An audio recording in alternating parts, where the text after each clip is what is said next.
जो टॉपिक, जो विषय यहाँ चयन किया गया है कि जो यौगिक management of life style disorders, जितने भी लाइफ स्टाइल जो प्रॉब्लम्स हैं, डिजीज हैं, उसके लिए सबसे पहले तो हमको ये समझना होगा कि आज दुनिया का जो आधुनिक चिकित्सा विज्ञान है, मॉडर्न मेडिकल साइंस भी इस बात को मानता है कि कैंसर जैसी भयानक बीमारी भी यदि हम अपने लाइफ स्टाइल को ठीक करें तो 80% उससे बचा जा सकता है। जिस रोग को हम सबसे भयानक भयावह मानते हैं, उस बीमारी को भी हम अपने जीवन शैली को, जीवन पद्धति को परिवर्तित कर करके हम ठीक कर सकते हैं, ऐसा वो कहते हैं।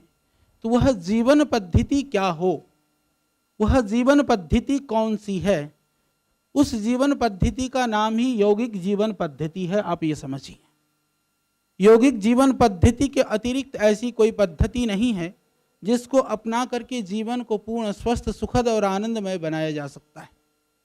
इस पद्धति को हमारे ऋषियों ने लाखों वर्ष पूर्व इस दुनिया के लिए, इस मानवता के लिए, मनुष्य मात्र के कल्याण के लिए विधान किया। वेदादि शास्त्रों से लेकर के हमारे वैदिक वांग्मय में योग के संदर्भ में बहुत विशद वर्णन है। यदि मैं कहूँ कि संपूर्ण जो आयुर्विज्ञान है, जिसको हम जैसे आयुर्वेद की बात आती है तो कभी कभी हम ऐसा मानते हैं कि आयुर्विज्ञान का मतलब है कि आयुर्वेदिक जड़ी बूटियाँ, दवाइयाँ। पर यदि हम बात करें बहुत गहराई से तो जो स्वस्थ से स्वास्थ्य रक्षणम जो सिद्धांत है, वो ये नहीं कहता है कि हमको बीमार होना है, वो कहता है कि बीमारी से हम कैसे बचें। उसके अंदर भी आप देखेंगे मन, आत्मा, शरीरगत व्याधियों के विषय में विशद वर्णन है। और चरक ऋषि को भी यह लिखना पड़ा कि जो सर्व जो रोग हैं उनका कारण प्रज्ञा अपराध है, और यह कहना पड़ा कि सारे रसायनों का जो मूल है वो संयम परमम रसायनम। भाई सारी बीमारी का कारण है प्रज्ञा अपराध, सारे रसायन का मूल है संयम। तो दो में सारा लाइफ स्टाइल आ गया। आज सारी जितनी भी व्याधियां हैं, बीमारियां हैं, उसका कारण मूल रूप से आप देखेंगे प्रज्ञा अपराध है। हम कहीं ना कहीं से अपने विकारों से ग्रसित होकर के, काम, क्रोध, लोभ, मद, मोह, ईर्ष्या, द्वेष के वशीभूत होकर के विविध तरह के विकृतियों को हम करते हैं। करने के बाद में परिणाम के स्वरूप हमारे सामने वो रोग के रूप में पैदा होता है।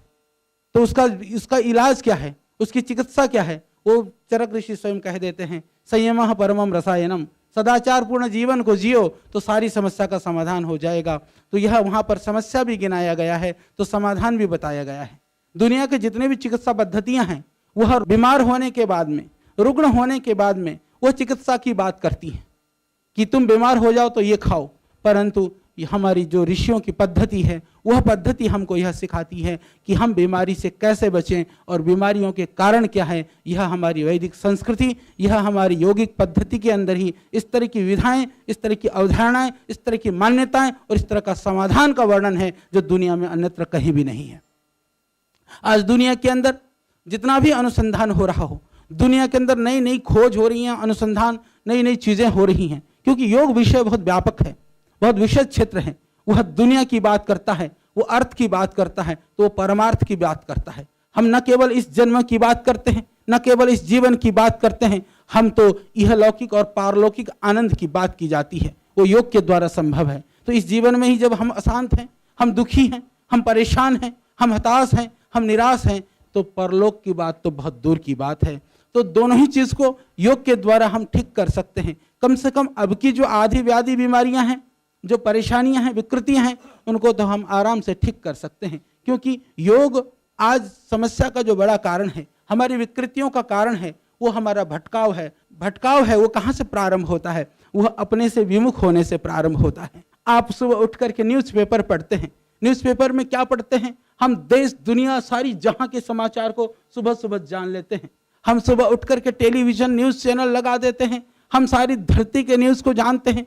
मोबाइल जेब में लेकर के घूमते हैं, व्हाट्सएप और हम विविध तरह के दूसरे संसाधन से, सोशल मीडिया के माध्यम से विविध तरह की चीज़ों को जानते हैं। दुनिया के जितने भी साधन हैं, दुनिया की जितने भी चीज़ हैं वह दुनिया को जनाने की बात करती है। दुनिया की जितने भी चीज़ें हैं वह अपने आप को जानने की कोई बात नहीं करती है। तो ज्यों ज्यों हम अपने से विमुख होते जाते हैं त्यों त्यों हम विकृतियों से ग्रसित होते जाते हैं, और ज्यों ज्यों अपने से जोड़ते जाते हैं त्यों त्यों विकृतियों से मुक्त होते जाते हैं। अपने से जोड़ने का काम कोई कर सकता है तो मात्र योग से ही संभव है, अन्यत्र दुनिया में कोई उपाय नहीं है।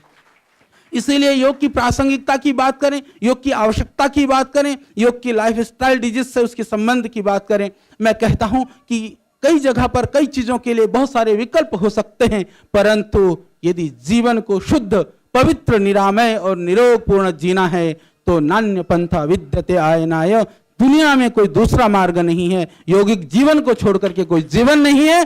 और लास्ट में एक निवेदन करता हुआ, क्योंकि मैंने देखा है, मैं भी उस श्रेणी में थोड़ा आता हूं, अभी मैंने थोड़ा योग करना शुरू कर दिया क्योंकि व्यस्तताएं इतनी रहती हैं। श्रद्धेय स्वामी जी तो बहुत योग करते हैं, वो योग सिखाने से पहले भी 1.5-2 घंटा योग करते हैं। मैंने तो योग करना ठीक से अब शुरू कर दिया है, बीच में गैप हो गया था, पर जितने योगी हो आप भी पहले अपने आप योग तो कर लेना, क्योंकि पहले हम करेंगे फिर दुनिया को कराएंगे।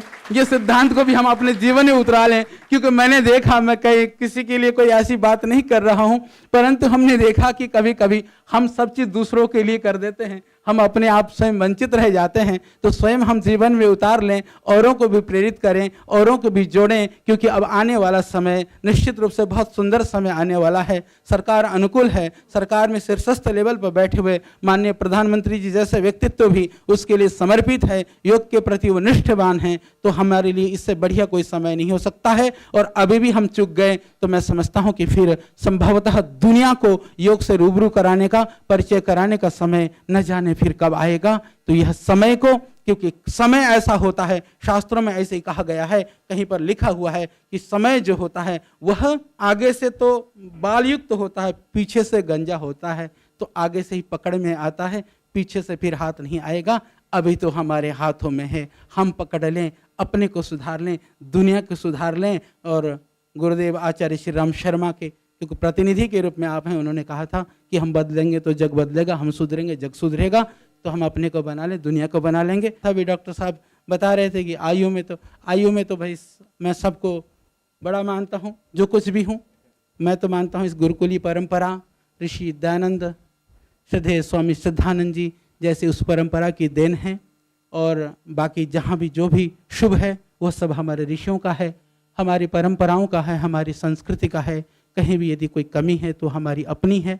तो मैं अपनी कमियों के लिए, कोई ऐसे व्यवहार के लिए क्षमा चाहूँगा। और आज जाना पड़ेगा, अनिच्छा से भी मुझे जाना पड़ रहा, इसके लिए मैं पुनः क्षमा मांगते हुए मैं विदा लेना चाहूँगा। ओम।